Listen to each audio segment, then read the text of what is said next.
জি বাংলা প্রোডাকশনের অন্যতম জনপ্রিয় এবং সফল ধারাবাহিক কোন গোপনে মন ফেঁসেছে আরম্ভ হবার পর থেকে দীর্ঘ সময় ধরে দর্শকের মনে এবং টিআরপি তালিকায় জায়গা করেছিল। শ্বেতা রণজয়ের কেমিস্ট্রি বেশ ভালোই জমেছে।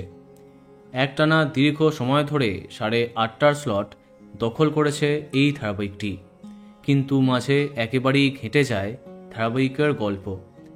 শ্যামলী অনিকেতের বারংবার বিচ্ছেদে অনেকটাই কমে যায় এর টিআরপি। তারপরে টিআরপি তালিকায় আর কামব্যাক করতে পারেনি কোন গোপনে মন ফেঁসেছে। অবশেষে জি বাংলা তার আপকামিং ধারাবাহিক দাদামণিকে 8:30টায় দিল। হ্যাঁ, ফাইনালি চ্যানেল অফিসিয়ালি জানিয়েছে আগামী 7ই জুলাই থেকে রাত 8:30টাতে আসছে নতুন গল্প দাদামণি। তোমরা দেখতেই পাচ্ছ। ফলে হঠাৎই মাথায় আকাশ ভেঙে পড়ে শ্যামলী অনিকেতের ভক্তদের। তাহলে কি বিদায় নিচ্ছে জি বাংলার এই জনপ্রিয় ধারাবাহিকটি? খোঁজ খবর নিয়ে জানা গেল এখনই শেষ হচ্ছে না কোন গোপনে মন ফেঁসেছে, তবে এরপরে আরও রাতের দিকে চলে যাবে এই ধারাবাহিকটি।